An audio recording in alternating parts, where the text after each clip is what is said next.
Most people view memory as a gift, a biological lottery they simply didn't win. But in the White Room, we view it as a structural failure of the undisciplined mind. You don't have a bad memory.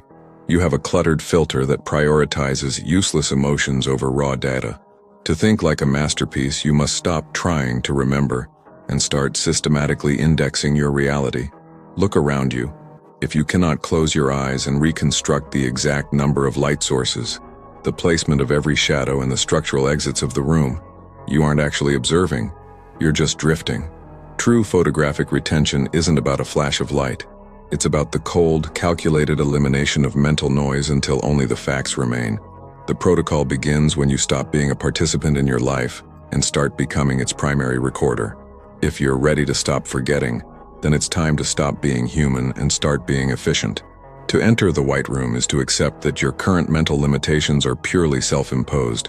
This protocol is not a study guide. It is a systematic overhaul of your cognitive processing designed to strip away the inefficiency of trying and replace it with the cold certainty of knowing. In this environment, we do not view memory as a passive storage unit, but as an active weapon.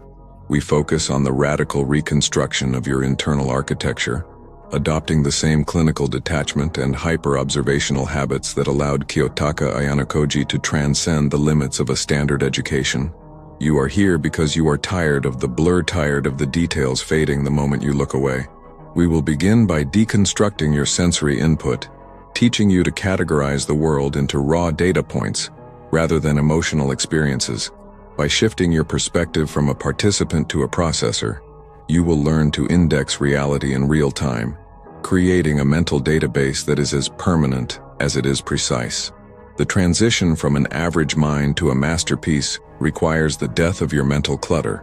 If you are ready to sacrifice your distractions for the sake of total retention, then the initialization is complete. 1. Dynamic environmental mapping, the visual foundation.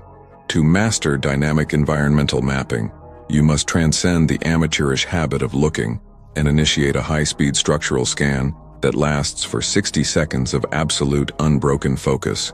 The process begins with the quadratic overlay.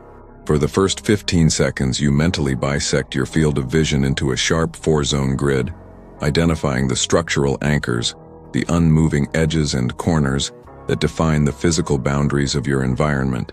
Once the skeleton is locked, you move into the rapid attribute extraction phase from 15 to 30 seconds, where you strip every object of its subjective meaning and reclassify them as raw data points. A book is no longer a book, but a red rectangular solid 30 degrees offset. This clinical deconstruction prevents the brain from taking cognitive shortcuts and forces it to record the actual reality rather than a generalized summary. As you enter the second half of the minute, the intensity shifts to temporal variable tracking, where you identify every dynamic element, the flickering of a light, the shifting posture of an opponent, or the subtle movement of shadows, incorporating these live changes into your static map. To create a 4-dimensional mental model, you execute the recursive compression, mentally shrinking this high-definition scene into a single, index coordinate within your mind palace, labeled by time and location. This isn't just seeing, it is the forced integration of reality into your neural architecture. By the time the 60 seconds have elapsed, the room is no longer an external space. It is a permanent file in your internal database, accessible with the cold, effortless precision of the White Room's most perfect specimen. Any emotional response or mental wandering during this minute is a system failure. You must remain the silent observer, the lens that never blinks until the data is yours. 2. Semantic data sharding, the information filter. The second pillar of the White Room protocol is semantic data sharding. While others try to memorize information as a single, overwhelming block, you will learn to break it down into shards of pure logic. This technique mimics the way a supercomputer partitions a hard drive to maximize retrieval speed. To execute this, you must engage in a 60-second logical dissection. For the first 15 seconds, you perform the taxonomy phase. As you look at a page of text or a complex problem, you do not read it, you categorize it. You mentally tag the information as quantifiable, conceptual, or mechanical. By assigning a category first, You prepare the specific region of your brain best suited for that data, ensuring no energy is wasted on inefficient processing. From 15 to 30 seconds, you enter the sharding sequence. You break the data into the smallest possible unit shards of exactly 7 items or less. In the white room, we know that the human working memory can only handle a limited bitrate at once. By artificially sharding the data, you bypass the brain's natural tendency to feel overwhelmed, maintaining a state of cold analytical clarity. As you reach the 30-second mark, you transition into interlayer linking. This is the Ayanokoji method of creating redundancy. You take one shard and mentally tether it to a physical sensation, the coldness of your skin, the rhythm of your pulse, or the pressure of your feet on the ground. By linking abstract data to biological reality, you ensure that even if your mental focus slips, your body retains a physical anchor to the information. You perform the system stress test. You mentally query the shards in reverse order. If you can recall the last piece of data as clearly as the first, the shard is stable. If there is a delay of more than half a second, the link is weak and must be re-encoded. Information is no longer a memory that can be forgotten. It has been woven into your very nervous system. You are no longer memorizing. You are becoming the data itself. Control your breathing, eliminate your pulse fluctuations, and finalize the shard. Point 3. The neural backdoor, reflexive retrieval. The weakness of the average mind is the delay between the need for information and the act of recall. In the white room, we eliminate this lag through reflexive trigger response encoding.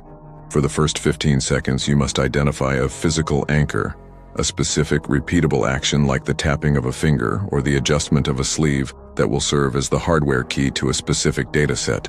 From 15 to 30 seconds, you perform synaptic tethering, where you visualize the raw data flowing directly from your mind palace into that physical movement, creating a biological shortcut that bypasses the conscious search process. As you reach the 30-second mark, you initiate environmental splicing, mentally tying pieces of information to common external triggers, such as the sound of a bell or the sight of a doorway, so that the environment itself forces the memory into your forebrain. For the final 15 seconds, you enter the reflex stress test, visualizing a high-pressure scenario where you must recall the data instantly while maintaining a resting heart rate. Information is no longer something you know. It is a reflex that triggers automatically the moment the anchor is activated. You are no longer searching for the key. The door is already open before you reach it. Point 4. The void cache, emotional sanitization.